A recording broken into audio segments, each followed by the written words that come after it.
Mr. Sonnenberg. Yeah, there he goes. He heard it. Thank you.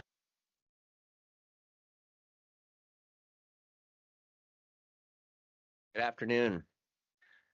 I'd like to call the PPRTA Board of Directors meeting to order. We do have a quorum, and so we'll get rolling. First item on the agenda is the approval of the agenda. I don't believe we have any changes to make, Rick. So I would entertain a motion to approve. Mayor Dixon, I'll move to approve. Thank you. Is there a second? Holly Williams. A motion and a second. All those in favor, aye. Aye. Aye. Any opposed? Okay, thank you. Third item on the list is public comment period for items not on the agenda. Is there anyone that would like to make a comment? Jim, come on up. Mr. Chair, thank you for the opportunity, members of the board. Jim Godfrey, I just wanted to, excuse me if I get a little emotional. I went to Merv Bennett's memorial service this past week, and some of you may or may not have worked with him or know him. He was on this board and chair of this board, I think, at one point. And I got to tell you, he left his mark in Colorado Springs. And he was such a wonderful person. And I feel like a better person for having known him. And it was wonderful service. And so if anybody's interested in reading his bio and what some of the things he did for this city and area, I have one if you're looking. Thank you. Thanks, Jim. I'll just comment that City Council took a moment of silence in Merv's honor a week ago, a little over a week ago. And he will truly be missed by this community. I have a very strong tie to Merv myself, having worked with him when he was at the YMCA, and he was always an incredible mentor for me. And I know many of you knew him well and served with him, and he certainly will be missed. I think the City Council is going to make a resolution in his honor here at one of our upcoming meetings also. But thanks, Jim, for bringing that forward. Any other public comment for items not on the agenda? All right, moving on then to the approval of the minutes from the October 8th meeting. Everyone has had an opportunity to review those. Any changes, corrections, comments? Seeing none, I'll entertain a motion to approve. Mayor Dixon, I'll move to approve. Is there a second? A second from Kimberly Gold. All those in favor, aye. Aye. Aye. Any opposed? Okay, thank you. Citizen Advisory Committee monthly report. Thank you again, Jim Godfrey, Chair of the CAC. So let me quickly go through item 5A, the monthly report.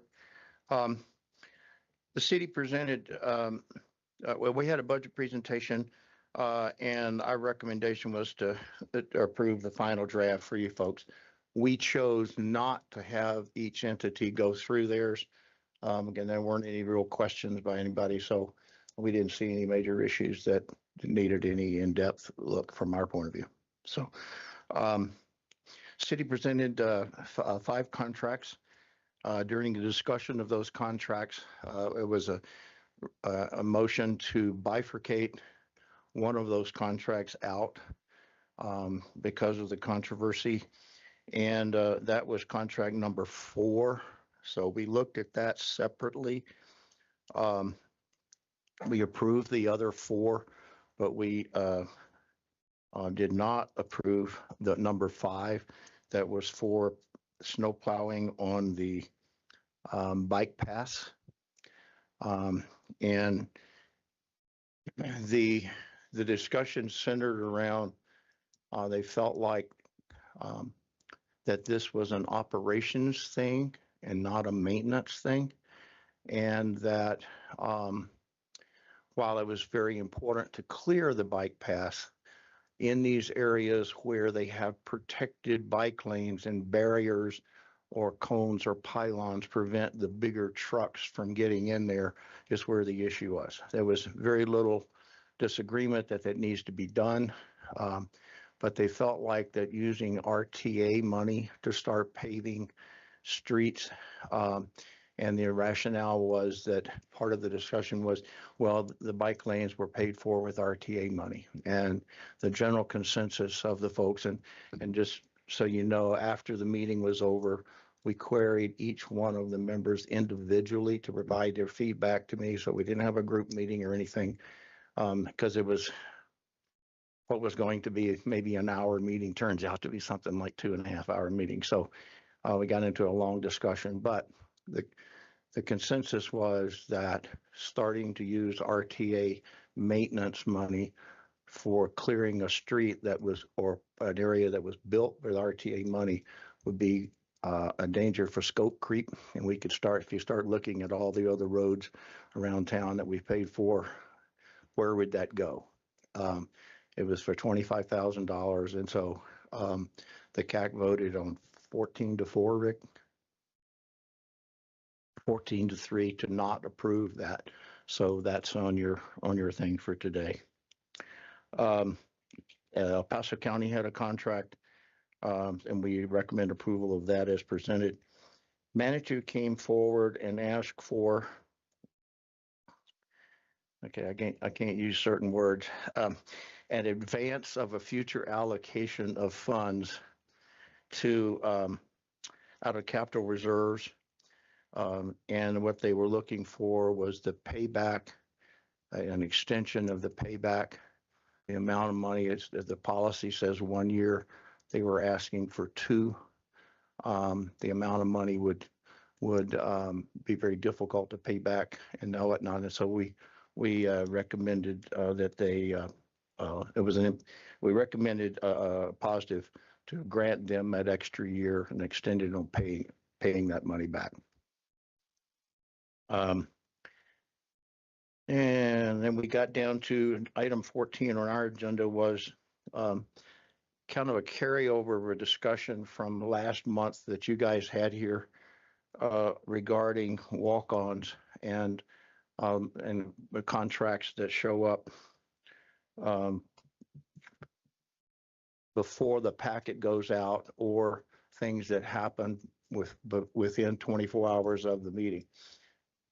We had another very long discussion on this, and the board, the CAC decided to punt to you guys on terms of what you felt like our policy should be. My personal opinion, and some others on the CAC share it, is that while we don't encourage it, having a hard and fast policy of not accepting last minute changes. Things happen. We're in construction. I'll use Colorado Avenue as an example. Nobody knew those tires was under that road. And that becomes an environmental issue. There's a change in scope in the contract. Now you've got to treat it with environmental. And some of those things, in cases this, when a dig, they're the work stoppage. And they need to change a contract. And so I felt like personally we need to be flexible. There were some others that shared that opinion. And so before we changed the policy, we thought we'd get your opinion. It is a CAC policy. It is not a board policy that I'm aware of in terms of walk-on, but there was concern about proper notice and that thing. So we kind of asked you guys to provide us some feedback on what you feel, whether we should be rigid and not allow it, or we should be flexible. Now, having said that, we have to be mindful of someone taking advantage of the situation and continually doing it in repeat form. And when that occurs, we need to look into that. The staff needs to look into that. It's just not a CAC committee decision. It could be ignorance of the process. It could be some other issues that are causing that. And we have to kind of take it on a case-by-case contract. A situation if somebody comes in with a 50-page document for $1 million last minute change or something, nobody's had a chance to read that and read through it and ask questions. That's one thing. If somebody's coming in and asking for a $10,000, $15,000, $20,000 change order on a contract because of something they discovered while they were digging, broke a power line or broke an electrical line or something. Those are two different extremes. And we don't feel like one policy would cover that. And so we would, ask for your guidance on what you think about that. And so, and I think that pretty much covered the summary. And then I'm sure Gail will do it again this year. We get notified of the Circle Bridge opening ceremony tomorrow morning. But anyway, I'll take any questions. Thanks, Jim. Any members of the board have any comments or guidance with regard to the CAC's question on how to deal with walk-on agenda items? Any input you want to offer? Seemed like there was a embedded proposal in there to have it be based on finances, money. And urgency is, I think, is another consideration. And as Jim said, whether it's a chronic sort of practice as opposed to a one-time emergency situation. I don't want to put words in your mouth, Jim, but I think those were some of the other sort of caveats or scenarios. Yeah, there was a lot of things discussed. And the other thing was that, on those occasions where it's more than a paragraph or two or whatever, if it's something a little longer, an option would be we take a recess for 15 or 20 minutes and let people read through the packet versus trying to vote on something that we hadn't got a thorough understanding of.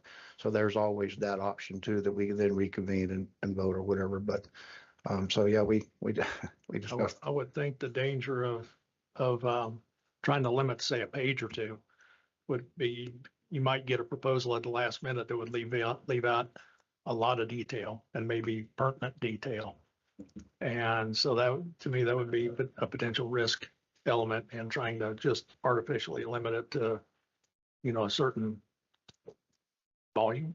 Right. And Like a better word. And you're right, the risk factor did come up, is that do we have a significant enough detail in this short period of time to be able to thoroughly discuss it and examine it and make a recommendation to you. And we've never, I've been around for a while and we've had walk-ons, but we've never had anything that has been catastrophic, large dollar amount, or very complicated. It's usually pretty simple stuff.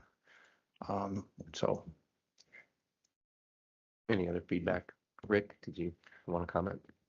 Mr. Chair, it sounds like we've transitioned into item 5B.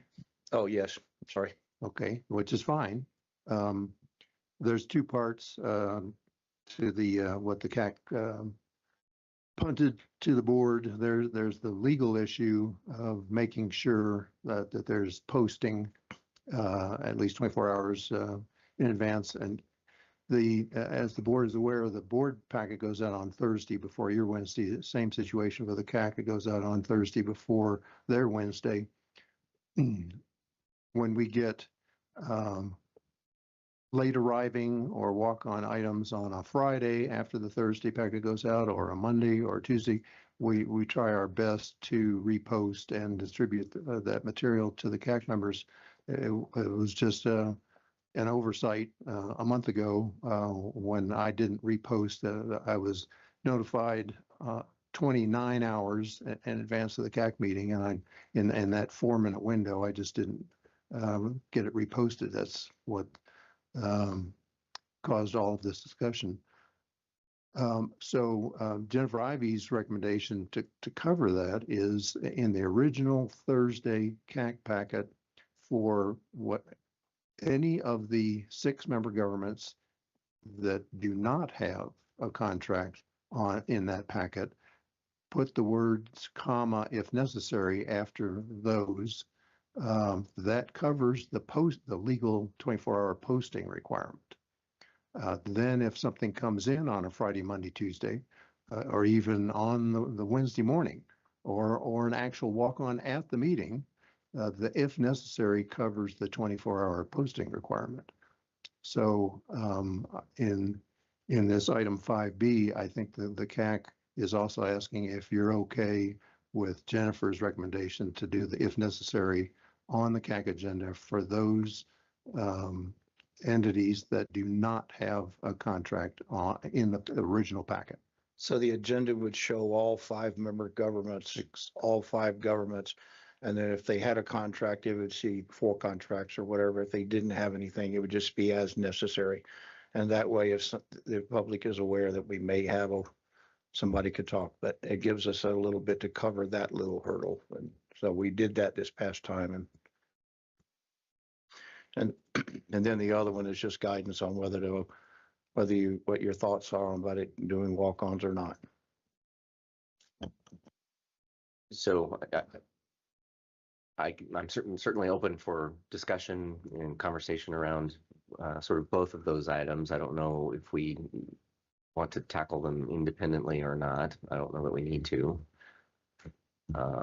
So I might have a different suggestion than I had earlier, which is we allow the as necessaries and the walk-ons to the CAC because it is an advisory committee. But when it comes in front of us, the item also has a note on it somehow that says late item to the CAC, so we can know that that wasn't as thoroughly discussed by the CAC as we like it to be. Just because if you get a lot of contracts that are late, I could sit here and promise you that I've read every PRTA packet for the past 7 years, but that would be a lie. And so so that we know kind of with an asterisk that this was a late item and the CAC did not have full time to review it the way they normally do. Maybe on our agenda so that we know what items we should pay special attention to. I think I could cover that in the report. Yes. In the report out part, that either we had one and chose not to view it, and if it's in your packet here, they've just bypassed us to come to you guys. I think that could be made clear in the information packet that goes out, but when Rick sends it, but. I agree with that because I want to be personally, I want to be careful that we're not overthinking this for one Right. and overcomplicating it. Right. And so I appreciate the suggestion, but I just think that we could get ourselves into a whole mess of trying to understand, did they debate that item thoroughly or not? Did they debate it adequately for our purposes or not? I don't want to minimize the role of the CAC because I think we all very closely listen to your recommendations and what you as a group have to say. But I just wouldn't want to get hung up on something that in my mind is a one-off kind of scenario, not a recurring, constant event, right? And that was my thing, is that I don't think the system is broken. I think this is a one-off thing and it's a big deal about something that's really not a big deal. But that's my personal opinion. As the chair of the CAC wanted me to bring this forward to present this to you for your guidance. So. Yes, Laura. I'll just add that I think the chair could use some discretion there. And if it's a situation where you don't feel comfortable, or even if CAC members don't feel comfortable with the dollar amount or not having time to review the materials, my understanding of Robert's rules would be they could even make a motion to table that item to a later date. And if you got a majority vote there, then postponing it to a later date when people feel comfortable.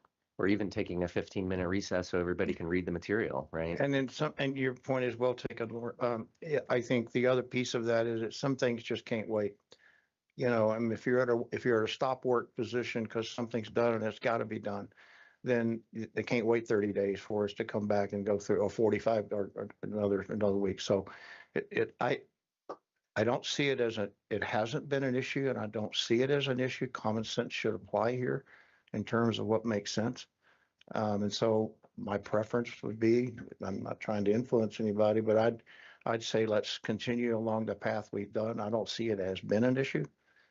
We don't have that many, but when we do, it's usually well justified and clarified that it's something that was unanticipated. So I mean, that's my opinion.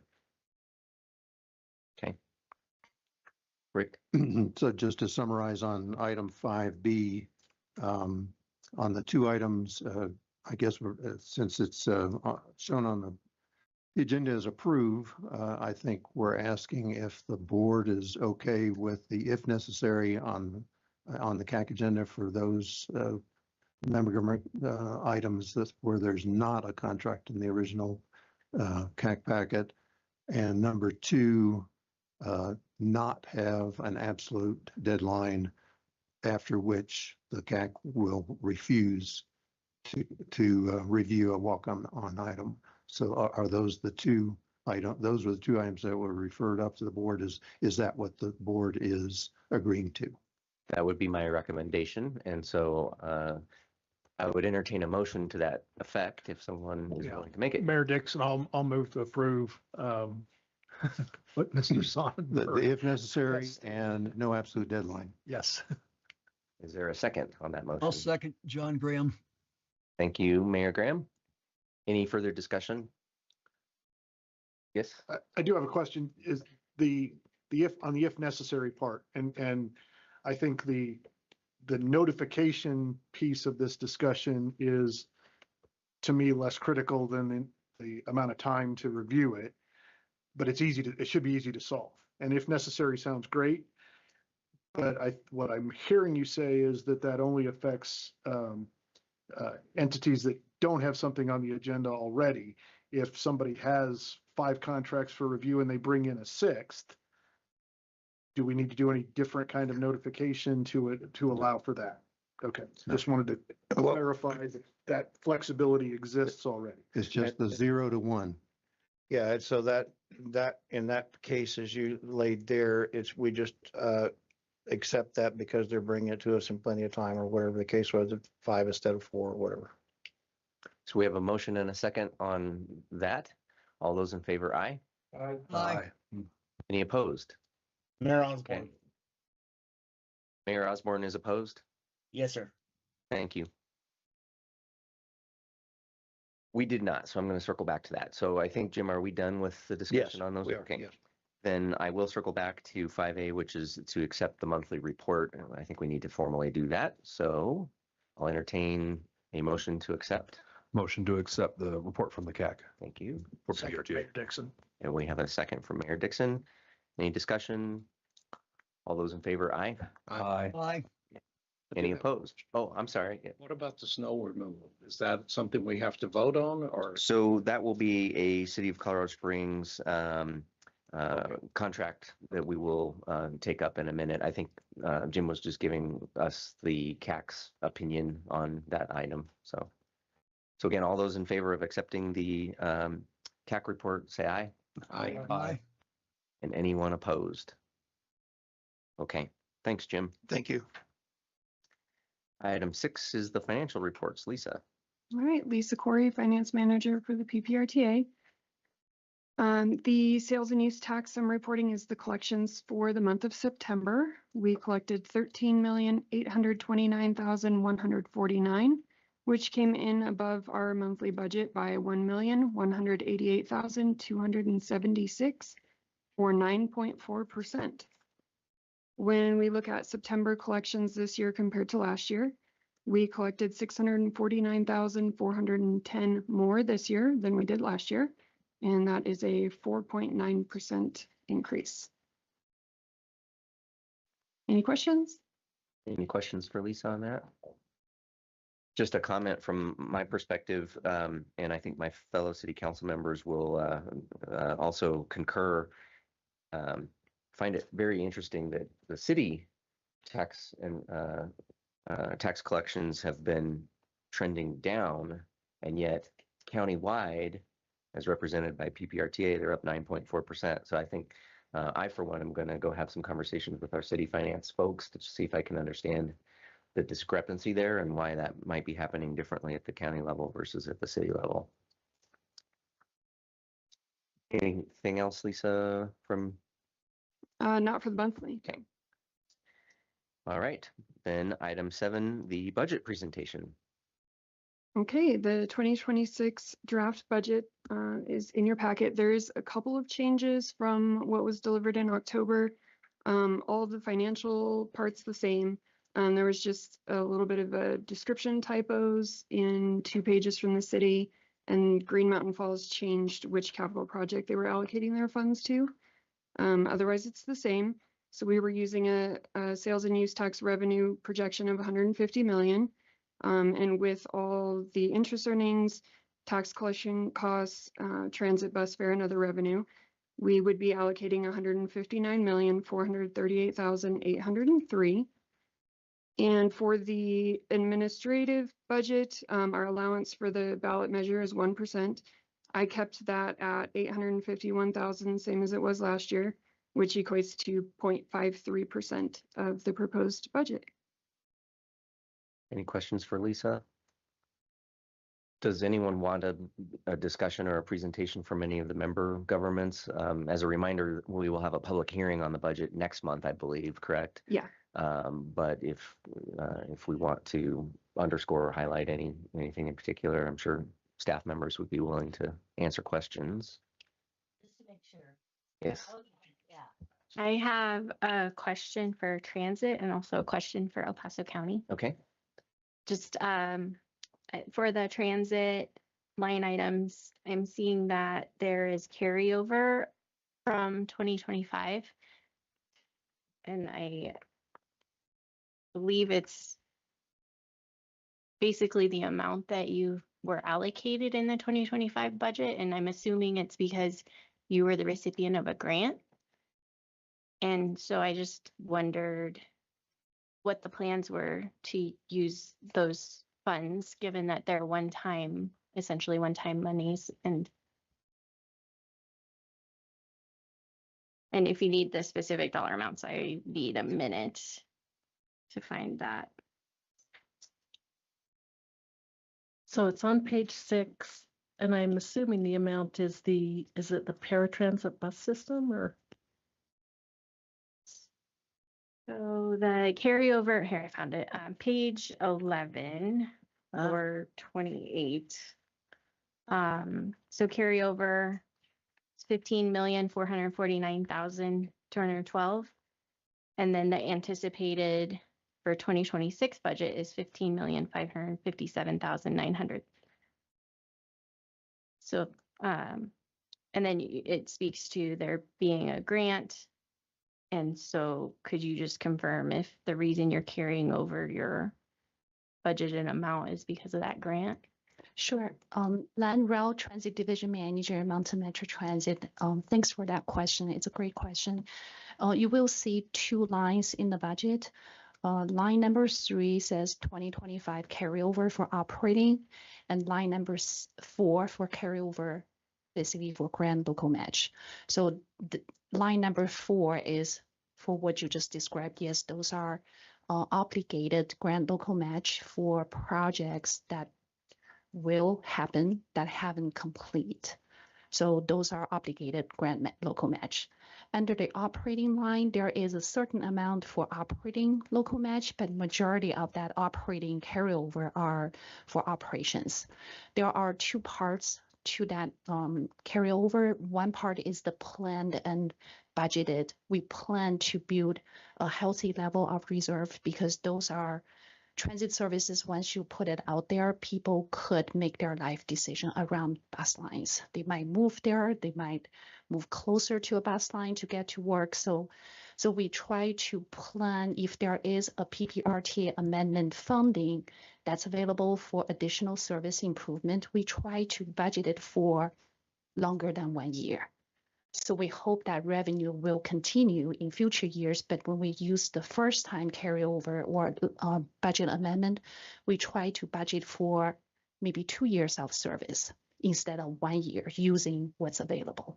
So this way we can adjust seeing the future year budget trend to make adjustments. So that's the planned carryover for operating reserve for emergency situation, as well as what we want to plan for more than 1 year. So that's already built in there. The other part is because of really vehicles. Once we have the funding for, say, let's add frequency for Route 4, which we just actually in this monthly report, we budgeted that operating funds in fall 2023 in the budget amendment process. But we are not allowed to purchase additional vehicles if we do not have operating funds. So once we identify the operating funds available in 2023, we go ahead and purchase that vehicle, which takes about 2 years to get here. So that's part of that carryover for operating. Yes, we have the funding budgeted, but we're waiting for that vehicle to be here before we can transmit that funding into service. So that's the plan for part. The other part of that operating funds is we budget for full service. Then we have experienced driver shortage situation. Those are unplanned for. Services that we budgeted for, we plan to provide that service, but we did not have the labor force to make it happen. So there's that some of the carryover operating funds is because of the driver shortage. So it would be like a buildup of fund balance due to vacant. Planned, unplanned, good reasons, not so good reasons. It's a combination. Then at the end of the report, we also have the planned carryover into next year. That's our planned. Okay, now we have that vehicle. We're drawing down, we're spending that money, translating that into service, and we do plan to draw down that reserve year after year. So and maybe this is just verbiage, your carryover in parentheses operating, that's one-time dollars, right? That's basically fund balance. Yes. But you're saying your operating costs sometimes need some of that supplemented fund balance one-time dollars to continue on. So your budgeted tax revenue does not fully cover your operational costs from year to year. You said you build sort of like a 2-year buffer with one-time dollars. Yes. So that's why we that long-term budgeting process is very helpful. We do a long-term budget for 5 years every year, so we can adjust and tweak service levels. If we need to cut, if we need to change something, if we need to provide the service with a different model, that's gives you some lead time. Correct. Are the grants that you received pretty consistent? We have formula grants that we are designated with the Federal Transit Administration with. So those are relatively stable. They still go up and down. It's based on a few factors that they calculate. But there are also the competitive grants, sometimes discretionary competitive grant. Those are not stable funding. It depends on the need, the project, and funding available. Did that answer your question? Yeah, I'm just thinking if I have any follow-ups. The idea of using one-time dollars to fund ongoing costs always makes me nervous. And so that's why I'm kind of wanting to understand your model here, your budgeting model. And so there is, so if there is this, like, I think your total budget line item was 30 million.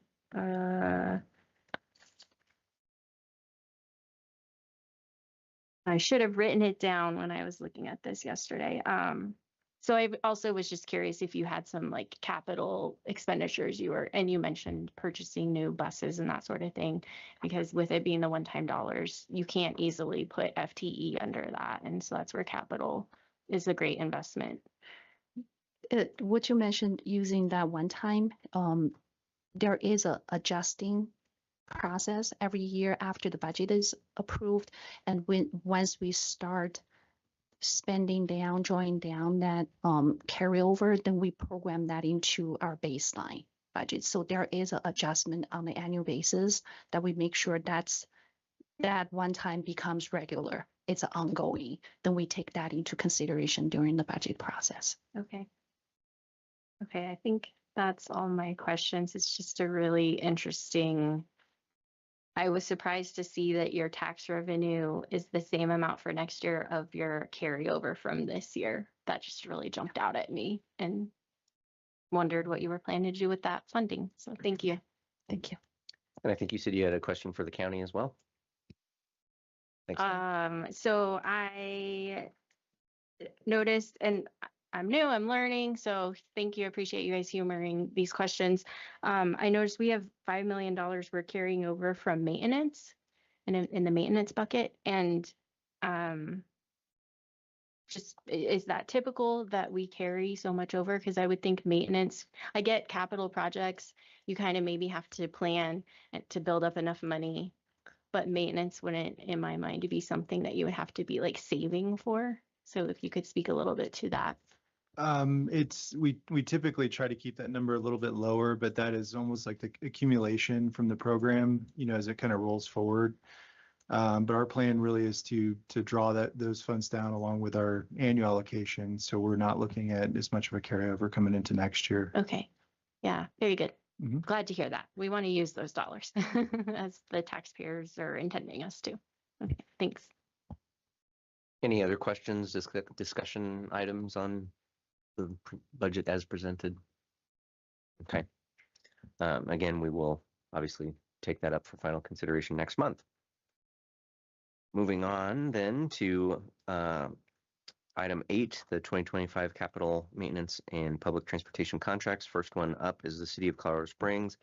And I'm going to recommend and would certainly like maybe a show of hands or some consensus around whether we want to consider the snow removal contract separately and the others as a block. Is anyone opposed to pulling out the snowplow contract and considering it separately? Okay. So obviously, Gail, you'll present them and we'll just act on them separately again. Yes, thank you, Mr. Chair. Gail, student in the City of Colorado Springs. I'm bringing 4 contracts that I'm going to be presenting to you for your consideration and approval. And then I have a 5th contract, which is just an update on an action that took place last month, just to fill you in on where we came through. So the city's first contract is for the PPRTA Capital Improvements and Bridge Asset Management Staffing Contract. This is where we bring experts in the industry to come and help us deliver the PPRTA projects and programs. The city went through an RFP process in 2022 where we selected Ellis Gallegos. We are bringing forth the 3rd option year for that contract, and it's in the amount of $3,472,082 for a variety of services that is focused solely on PPRTA, delivering PPRTA activities through either project management, construction inspection, bridge maintenance activity, and procurement support. City's second contract is for the Fillmore Street Bridge Improvements and Trail Connection I-25 to Monument Creek. This is a PPRTA A-list or PPRTA 3 A-list project. The city went through an RFP process, received 5 respondents. We got 1, we made a selection out of those 5 with HDR. They've completed the first slug of work, which is to the planning and environmental linkage study that the city received a grant for under the Bridge Investment Program. But we have a need to continue moving this project forward.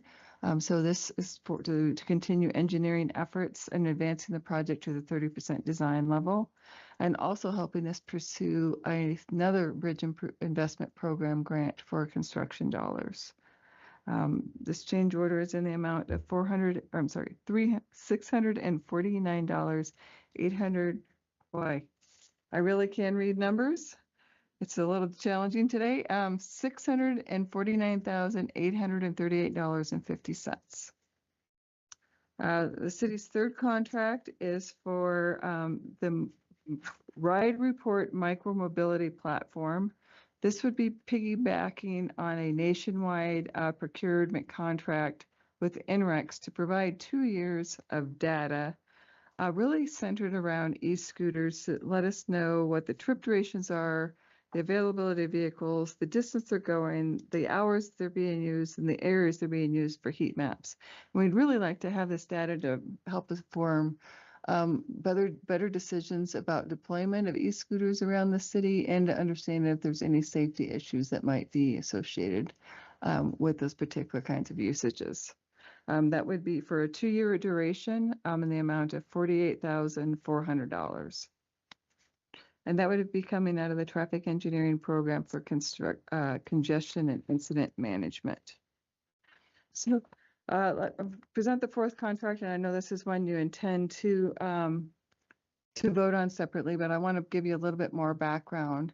This particular contract and the RFP we put together is for very specialized snow removal activities that have come up in demand in a couple different areas in the city. One of them is going to be in the parking enterprise one. They have surface lots and they actually have needs around some of the garages as well.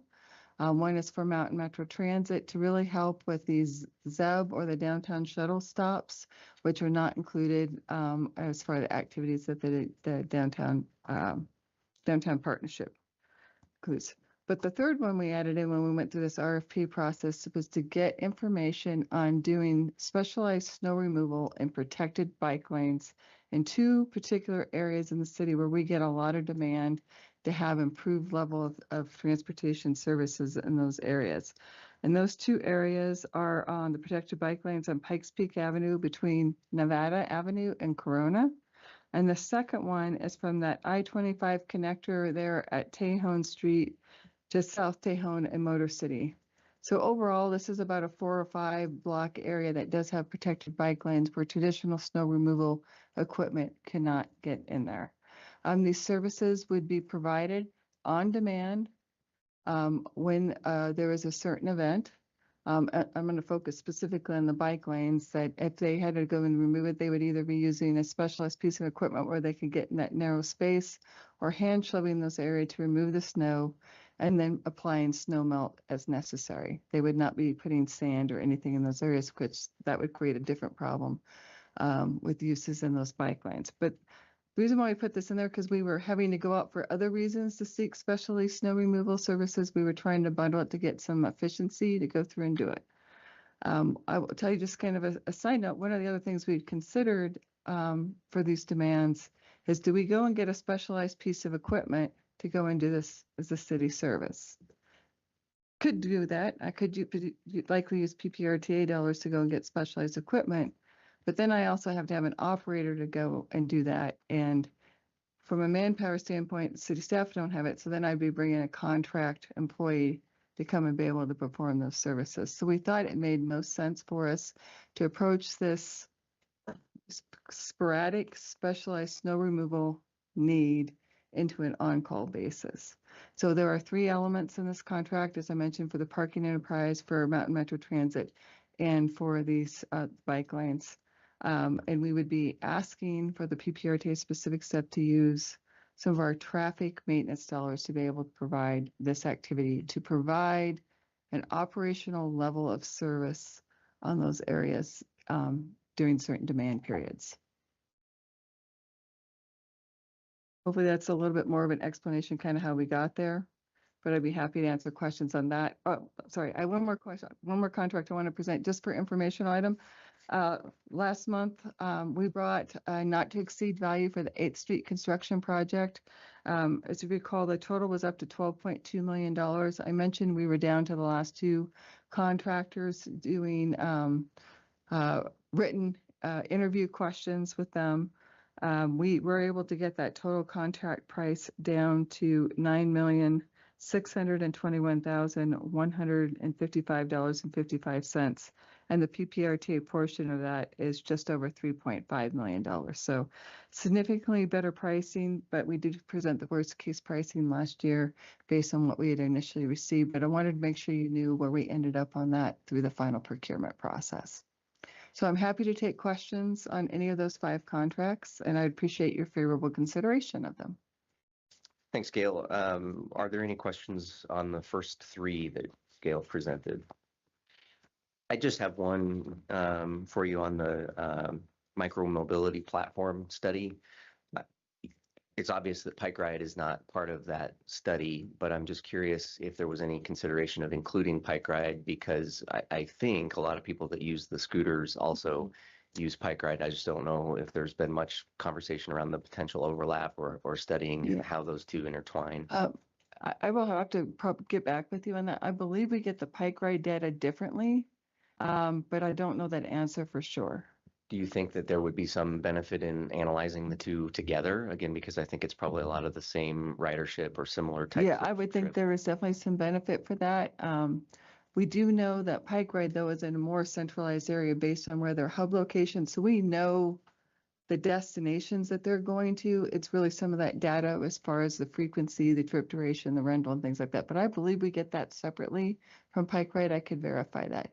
But like any data, taking that comparable data in the same area and overlapping and seeing what the benefit or the outcome could be or the interaction would be, I think that's definitely helpful. But I believe we're already doing that, but I can verify that. Okay, thank you. Any other questions for Gail? Seeing none. Not for Gail. Okay. But maybe for the RTA. I mean, it seems like the fundamental question to me is, are we using RTA funds for snow removal? And is this the only case where it's been requested that we use funds for something associated with snow removal? And if it's okay, Mayor Dixon, I'd kind of like to dispense with the first three contracts and then That's we can fine. get into a discussion around the fourth, if that's okay. Yeah. So to that point, I'd entertain a motion on the first three city contracts that Gail presented. Yeah, since my mic's on, I'll move we approve the first three contracts. Okay, I think Ms. Gold will second. Any further discussion on those three? All those in favor, aye? Oh, I'm sorry. Aye. Yep, sorry. Discussion or comment, just coming back to this study on the e-scooters and same central point of, is this where PPRTA dollars? I don't know, I'm just reading the ballot language again, and I don't know. Does anybody have any thoughts on that? This contract meets the PPRTA intent? My thoughts, multimodal transportation, I think has fallen within RTA efforts in the past. And so to me, this would fall under multimodal transportation. That's just my thoughts, but I would offer too that the city listed that as a capital item. And I could see where, as part of capital infrastructure, that to me does tend to make some sense. I think part of the issue with the next item we're going to discuss is that it was listed as a maintenance item. But I certainly understand your position, Commissioner Nelson. No, I just wanted to hear how we could put it in this category, and I appreciate both of those comments. And I get, okay, if they're going to invest in capital in the future, this study will help inform that decision. And so I'm tracking. Thank you so much. And if I may, can I point something out? There are programs listed on the PPRTA ballot as an A-list project / program, and one of them is congestion and incident management. Trying to open up how we've defined that for you, but it's really to be data-based decision-making to control traffic operations and improve safe operations. So this is why we put that in that category. Thank you. Thanks. Appreciate the conversation. I'm good. You're okay to vote Yeah. on all three Yeah. together? Okay. Thank you. All right. So I think we had a motion and a second. All those in favor on the three from the city? Aye. Aye. Any opposed? Okay. Now, Mayor Dixon, your question on the snow removal. yeah, to me, the basic fundamental question is, are we using RTA funds for items related to snow removal? And I don't remember any in the past, but that just means I don't remember it, and we might have done it, but that, to me, that's the fundamental question. Is, are we going to use RTA funds for something like snow removal, especially under maintenance? Not that I recall. Yeah, so this would be a first kind of one that might get tagged with something associated with snow removal. I'll just share my personal observation. I see this as an operational item. I don't see this as a maintenance item. I see this as something that I appreciate the creativity and kind of trying to stitch those things together. But I really view it as truly an operational issue for something that PPRTA really, in my view, has nothing to do with. Again, my opinion. The other thing or observation, I suppose, that is a little bit concerning to me is that you had mentioned, and I don't know that these dollars would go specifically toward parking enterprise assets, but my other sort of concern is that if this is all bundled together with parking enterprise dollars, that enterprise is a separate business unit of the city, right? It's operating separately outside of the general fund, and we know that there is no commingling between business enterprise dollars and general fund dollars. And so I have some concern about the idea of using PPRTA tax dollars to offset what potentially could be a business expense inside of an enterprise. And again, maybe I'm misconstruing how those two are related, but because they're all bundled together, I just think there is some room for some misunderstanding, if nothing else, on the part of the general public. Well, let me do a clarification on the second one. So I have very detailed itemized unit cost, and that where those things are used, let's say whether it's a hand crew using a shovel is one of the line items on an hourly basis. I know they get billed against each specific item. So if they are performing work in a parking enterprise facility, they would be paid for by parking enterprise funds. If they are doing work on a ZEB bus stop, they would only be used, or they would only bill against that one particular account for that to do it. And those are all going to be monitored. I have a project manager who's overseeing this whole contract because of the demand. If it's some reason we put a demand and said, yes, we want the bike lanes done on Pikes Peak, we can go through and do that. It's very easy for us to check on that and have it billed only against that. And again, if they were hand shoveling, I could go say, well, they spent 1 hour going through and do this, and we get items and billed against that one thing. So in no time, PPRTA dollars would be subsidizing those other two business units, if that makes sense. It does. Thank you for clarifying that. Then, sorry. Yes, Another please. question I would have would be, would we be allowing RTA potentially in the future, allowing RTA funds to be used on equipment? Because it sounds like there was an equipment piece and then there's basically funding the crew to do it, and they were trying to merge it. Would we be allowing RTA funds to be used for the equipment side of it? So to me, it's another part of that equation, for lack of a better term. Right. And we are allowed to buy specialty equipment with PPRTA dollars. Because that's what I was thinking. So it sounds like on the equipment side, if it was just equipment only, we could approve that. But if it's like, say, operations, then it gets muddy. I personally, I tend to agree. Gail, did you have something else you wanted to offer, or? Well, just in general, this question, please stay on that train of thought. Sorry, if you were going to ask him another question. I did want to let you know that we do at the city, we typically look at snow removal as an operational item.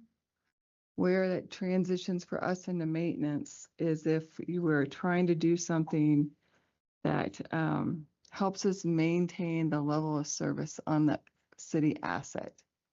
And we can't do that with the equipment or the resources we have today. And it's because it's very specialized when you start putting those protected bike lanes in. So that's one of the ways that we really looked at it. So I just want to let you know, just in general, we don't intend to come and ask for PPRTA to pay for snow removal, because in general, we do look at that as an operational item.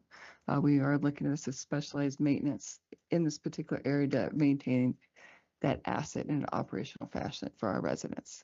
And we get a lot of demand for it. Sorry. No, very good.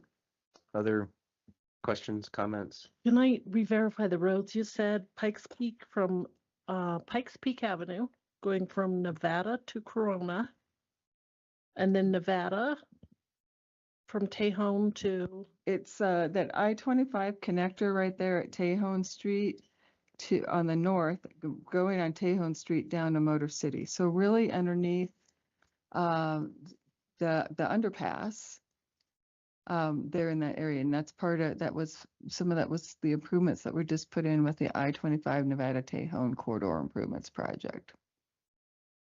Okay. And that's when you're pulling bikes off onto a separate protected bike lane facility or out of the travel lanes in the bike lane facility. Commissioner Applegate. Isn't there also sidewalks in that area?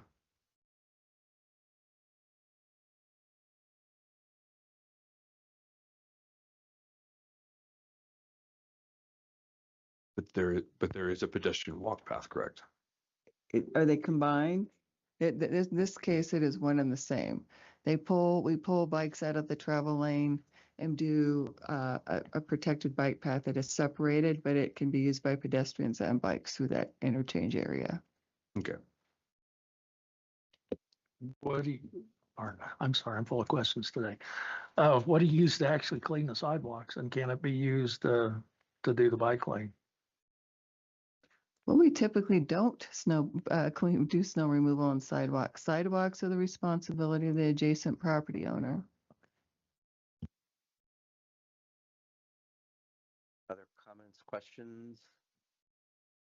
I do just worry that this gets outside of, we try to be very transparent here with our expenses. And I know that when we, are buying equipment and stuff, that's not something that I, as an average voter, would realize that we were buying until I was actually signing the checks for it and raised my eyebrows. But it's an approved expense. So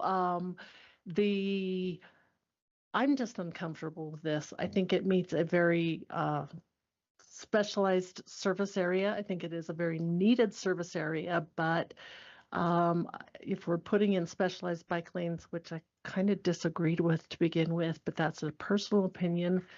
I just think that this is something the city should take care of itself. And that would be my opinion on this. I think that we try very hard to be transparent with the voters. We try very hard to make sure that everything we do, if we were to shine a light on it, would stand up in the media, would stand up to what the voters' intent was on the ballot. And I think we would run into trouble on this one. I for one share all those same concerns, and I think also that since there has been no precedent around something like this before, I'm personally concerned about setting a precedent that then becomes this continual erosion of the trust that Commissioner Williams just spoke about, and so I have a hard time getting behind this personally. But any other comments, Mayor Dixon? Go with Okay. I wanted to ask the question too. Do we have any numbers on how many people are using these bike lanes? Like roughly what we're seeing per day, per hour? How many compared to how many cars are driving down that same road? The answer is yes, we have the data. I did not have that in front of me, though. I could get that for you. Okay, thank you. Mayor Dixon. It sounds like, though, getting the equipment would fall under RTA. And so, to me, it might make more sense to just go for the, if you're going to use RTA funds for something associated with that, to, approach us about using it for the equipment. Fair observation. I think if the city were to go that route, obviously this is a contract, and so we're taking that under consideration today. But whether or not they want to bring something forward at a future meeting for a future request of equipment, and that is something we will consider. We have considered, just to give you an idea, like the piece of equipment, the starting price for that is about $18,000. But then it's the person to be able to go and operate that, right? And the on-demand, it becomes the multiplier. So we were trying to find the best balance, but just something to consider. Yep, understood. Rick, did you have a comment? Just reading from the last line, line 8 of Board Policy 24, quoting, all vehicle and rolling equipment purchases must be presented to the CAC Board for approval. Thank you. Mayor Osborne. Yes, Mayor Osborne, please. Last year I came to the PPRT and we got a tractor for the town of Rama to help with snow removal. Prior to those times of me becoming mayor, they had always contracted out and the town paid the contractor personally, through their own funds. So for the town of Rama, I'm listening to what you guys are saying, but if you have snow removal, why is a bicycle out on the road to begin with? They shouldn't be out there until all the snow is removed. Back in the younger years of myself, I worked for the City of Manhattan Street Department, and we would clear the roads late at night and have all the traffic off the road so we could clear everything. The town of Rama would have a problem with approving this contract here. If that makes sense, sir. It does. Thank you, Mayor.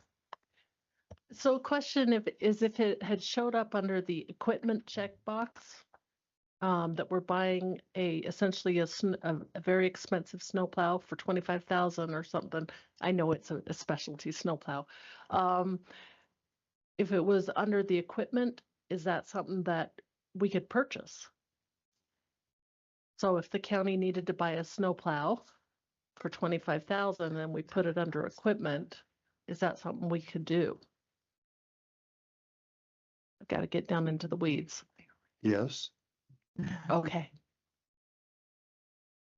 And again, just on that question, even though, and the equipment, regardless of whether it's for maintenance or operations, it's allowed.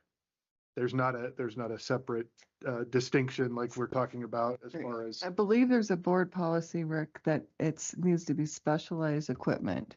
But if it's specialized equipment to be able to perform functions, I can't remember which policy number, but there is a policy about this.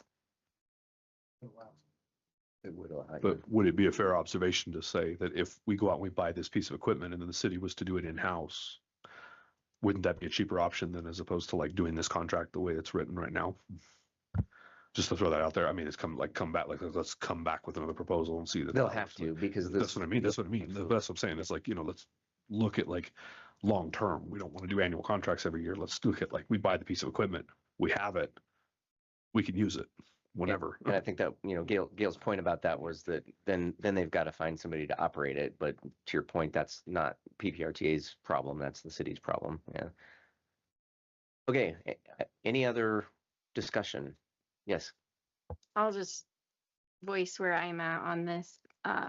The concept of PPRTA dollars supporting snow removal. So if I'm understanding this contract, there's actually a couple things rolled up in it. There's a contract for snow removal of parking lots, and then there's also the notion that special equipment might need purchased for the bike lane. And so I would encourage the city to consider if they want to come back with a capital request for that specialized piece of equipment, but I don't want to entertain contract dollars for just snow removal of, say, parking lots. I don't want the PPRTA to set that precedent, kind of as was already established.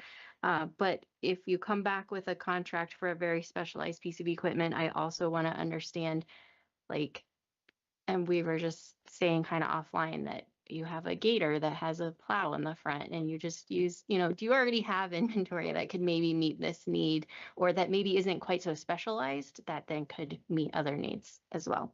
So just putting that out there. Very good. All right. I would entertain a motion on. I move we deny this contract.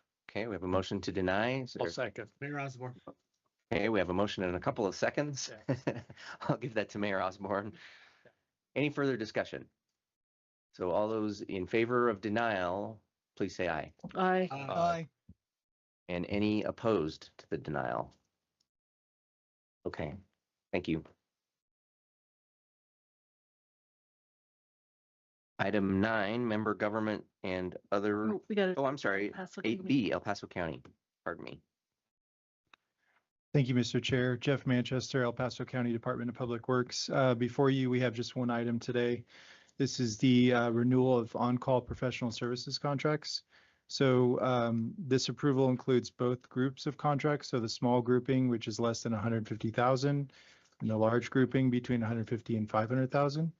This is option 3 of 4 for previously approved PPRTA contracts. El Paso County requests to extend these contracts through 2026 at approved rates and costs. All task orders will comply with PPRTA Policy 30, board approval and reporting requirements, and contracts will be available for both capital and maintenance contracts. And with that, I'd like to entertain any questions. Are there any questions for the county? Apparently not. Okay, Thank you. thank you. I'll entertain a motion. So moved. Is there a second? Okay, I'll motion and John second. Graham. Okay. Okay. Any discussion? All those in favor, aye. Aye. Any opposed? Great. Now we'll move on to 9, which is the member government and other reports. City of Colorado Springs Transit Services monthly update.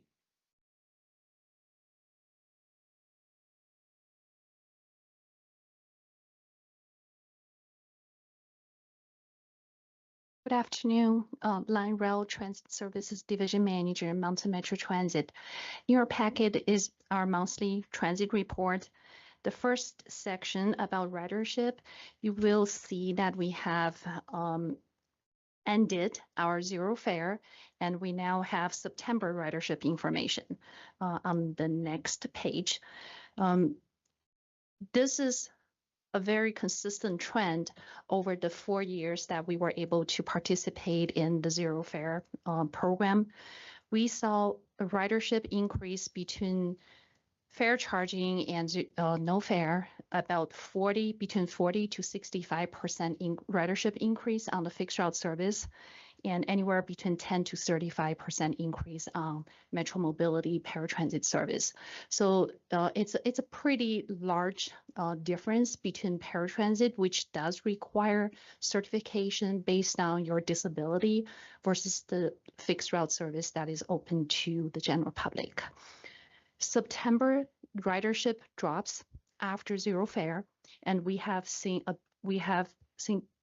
pretty consistent about 30%-ish ridership decrease, meaning majority of that increase during zero fare did not stay.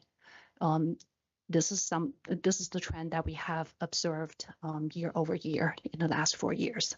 On the Metro Mobility side, that drop is pretty small, about anywhere between 2 to 10, 11% change. Year over year comparison, we are trending consistently with last year, compared to last year, in terms of the ridership, and we'll continue to report back on the ridership. Under the transit highlights section, we included a Route 4 service enhancement, basically the frequency increase that we made this spring during the service change process. I mentioned just a little bit earlier that this was funded using PPRTA amendment budget during 2023 budget amendment process, and we were able to implement that service earlier this year. Normally, a new route takes about 18 to 24 months to see whether or not it's working. But since this is an existing transit route that we're increasing frequency, so we were able to get some information early on. From the early numbers, this change was received very positively by our riders.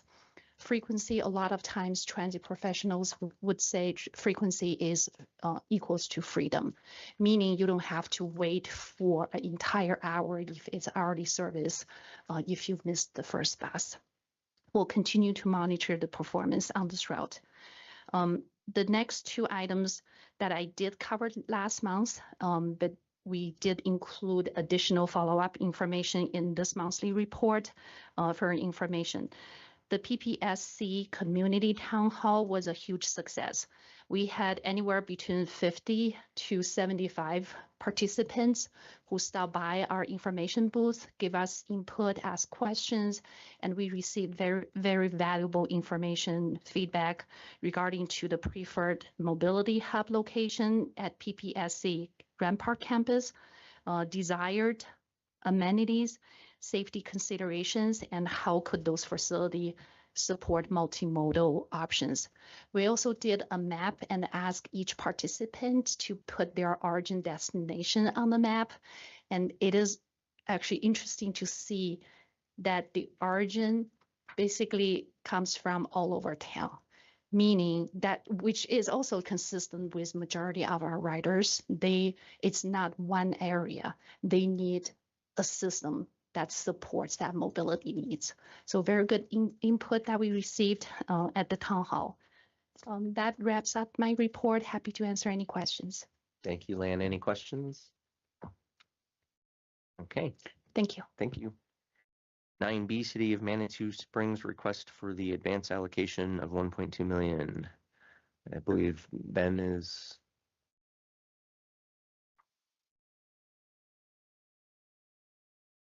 And this is an approval item, just so everyone is aware. Thank you, Board. We are presenting our PPRTA Capital Funds Advanced Allocation Request for future years for our Lovers Lane project. And here to answer any questions that you may have as related to the packet. Any questions? Oh, just question more for Rick. We got reserves plenty to cover it, right? Yeah. I go to you first. I think one item to note is that this request is asking for 2 years to reimburse the advanced allocation. So that is would require a waiver of board policy, which stipulates 1 year. So I don't know if anyone has thoughts on that, but okay. Seeing no comments, Does the board want more of a presentation of the specifics? okay, I'm not hearing any desire for that, so I'll entertain a motion. I'll move to approve. We have a motion and a second. Any discussion? All those in favor, aye. Aye. Any opposed?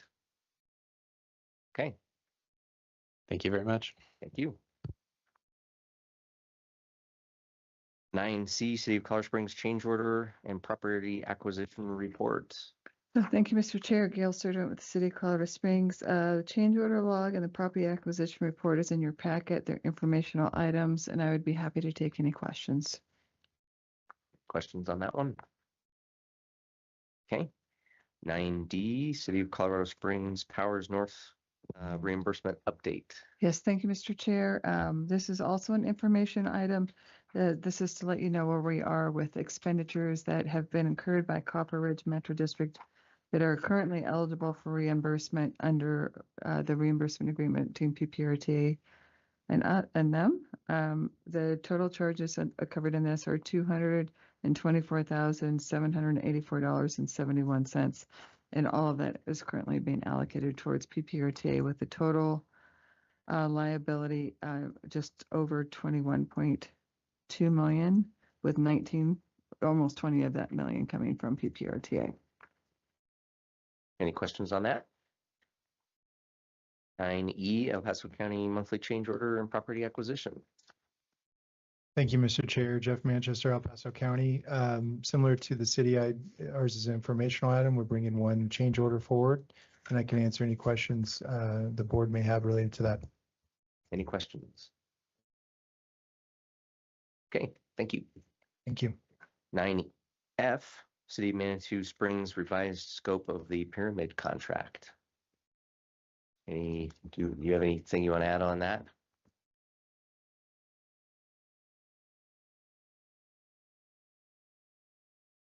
Yeah, I'd be happy to discuss that a little bit too. So basically this contract was originally procured for a number of roadways that were allocated throughout the city.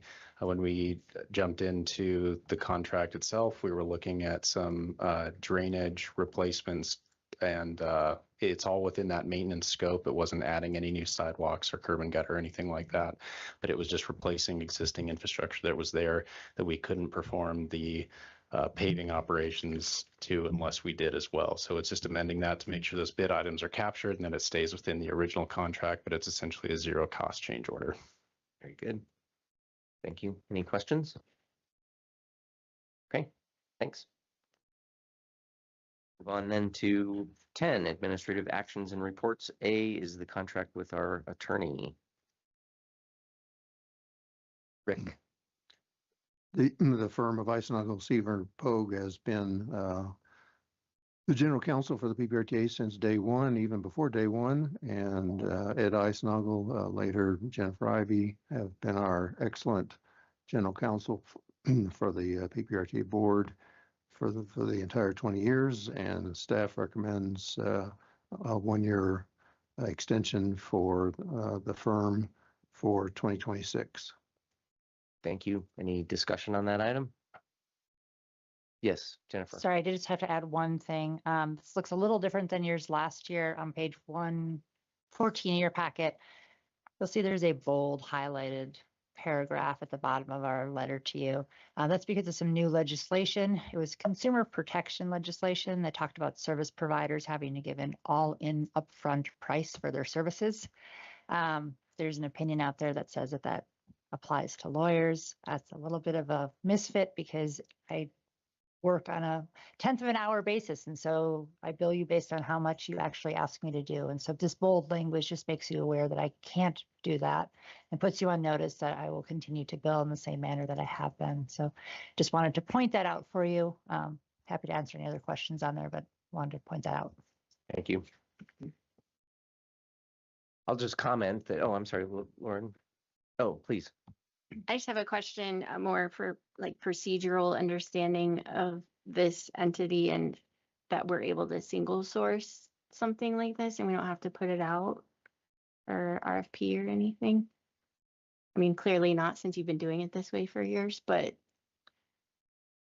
Yeah, generally, there's really not a requirement to bid other than for capital projects.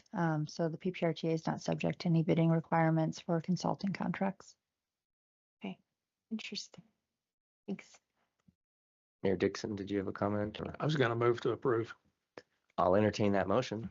And we have a second from Mr. Bailey. Before we vote, I'll just comment that, back in the day when I was on the CAC, I was always impressed with the work that this firm has done for the PPRTA, and now serving in this role currently, I would just echo that. I think Jennifer and her team and Ed before you've all been just a very great resource, I think, for this organization, and I, for one, certainly see the value of a consultant that knows this client and knows the expectations of this organization as well as you all do. So for what it's worth, you have my full vote of confidence. And unless there are other comments, we have a motion and a second. And all those in favor, aye. Aye. And any opposed? Okay. Rick, I believe 10B is yours as well. Thank you, Mr. Chair, and likewise, Dan Jablan with Cherry Point Strategies Group has been the state legislature lobbyist for the PPRTA since 2018, each year since, and he does an excellent job. He's available year-round, and his contract is on a year-to-year basis as well, and PPRTA staff is recommending that the board approve his contract for calendar 2026 as well. Very good. Any discussion on this item? I have a question. Has he come to the board and presented? He has. Okay. During the legislative cycle, Right. I don't know that he's been physically present, maybe once or twice, but generally he's on teams. And during the legislative season, we get monthly updates from him. Okay. He usually hangs out in the stairwell and calls us, right, Dan? Yes, I'm here. I either call from the phone booth or the stairwell every meeting during the legislative session and try to get there when the legislative session is not busy. Okay. Cool. Fair enough. Cool. Okay. Any other questions or discussion? I'll entertain a motion. Motion to approve. Second. And a second from Commissioner Williams. All those in favor, aye. Aye. Aye. Any opposed? Great. 10C, to consider approval of general settlement agreement regarding the Board of County Commissioners and Full Tilt. Jennifer? Yeah, so this is, we brought this to the board earlier this year, I believe it was. This was a Full Tilt is the contractor that the PPRTA and the county, El Paso County, had a contract with. In the closeout of that contract, several subcontractors came forward stating that they were owed money by the contractor. So the PPRTA couldn't release their retainage. Been working closely with the county attorney's office, and this board approved going to the court for a declaratory judgment to get guidance on how we needed to release those funds. During that process, more creditors came forward. What this is so the surety on the bond has also paid out several of the subcontractors, most of that have come forward, I believe. And so they have paid well in excess of the approximately $60,000 that the PPRTA is holding in retainage. And in order to settle this legal matter, they have proposed entering into a general settlement agreement, which includes a broad indemnification of the PPRTA and the county in case anybody else came forward and claimed that they had priority for those funds. So that would dismiss the lawsuit and enter into that general settlement agreement to close this out and allow the PPRTA to release those funds. I'm happy to answer any questions on this. As I mentioned, we have been working closely with El Paso County on this. And I would be looking for a motion to approve subject to any minor revisions acceptable to legal counsel, because I know that one party's still reviewing this contract. Any questions for Jennifer? I'll entertain a motion to approve. So moved. Mayor Dixon, second. Okay, we have a motion and a second. All those in favor, aye. Aye. Any opposed? Great. 10D, the appointment and reappointment of the Board of Directors. There's information in the packet. Rick, do you want to comment on this? Just a reminder that the board directors are appointed by your respective member government governing bodies on a calendar year basis, and we would request that you pursue being reappointed by your Board of County Commissioners, City Council, Board of Trustees, and to let us know in writing of your reappointment, hopefully before the January 2026 meeting. Also, a reminder that the board bylaws prescribe that the chair and the vice chair be City of Colorado Springs or El Paso County, and those two entities alternate. And with the city having the chair in 2025, the county will have the chair in 2026, with the city having the vice chair in 2026. Just a reminder that at your January meeting, we'll be asking the board to vote on those two officer positions. Any questions on that? I don't see any. 10E is the appointment and reappointment process for CAC members. Just an update on this. As you know, the respective member governments appoint their CAC members. So Steve Murray, as you can see in the packet, we're still waiting to hear regarding his reappointment. Larry Tobias, I've heard that that's either at or about to be approved for Larry to be by the Board of County Commissioners for another term approval. Carl Stang, I have that in writing from Mayor Graham that Carl Stang has been reappointed by the City Council of Manitou Springs. Regarding the 2 at-large regular and 2 at-large alternates that you see on the screen, those 4 have to go before, per board policy, have to go before the board subcommittee of the board chair, board vice chair, and the CAC chair via a noticed meeting. And that noticed meeting has been noticed for 3 o'clock today in this room for that chair, vice chair, and the CAC chair to meet and generate their recommendation regarding Brandy Williams, Rich Zamora, Jeff Snelling, and Jamie Smith. So feel free to, that's been noticed as a public meeting, but it's specifically designed for the subcommittee, but it's a public meeting and anyone can sit in. So again, this is an information item. Thanks, Rick. Any questions on that one? Okay. Item 11, agenda topics for the next meeting. Anything out of the ordinary or that you want to highlight? Okay. PPRTA member announcements. Do we have any? Yes, Gail. Mr. Chair, I just wanted to put out another reminder that we had the Circle Drive Bridge opening tomorrow at 10 o'clock. So hopefully you can come at the ribbon cutting. Both those bridges will be open to traffic, and then just the remainder of the project will be doing the demo on what's now the northernmost bridge here as we wrap that up. But if you're available tomorrow at 10, we can meet in the Kohl's parking lot. Should be a short but nice ceremony, and the weather's supposed to be lovely. So get outside and get some vitamin D. Thank you.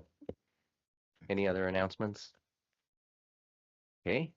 Seeing none, and since we have a special meeting here in 2 minutes, I'll entertain a motion to adjourn. So move. Is there a second? Second. All those in favor, aye? Aye. We're adjourned. Thank you.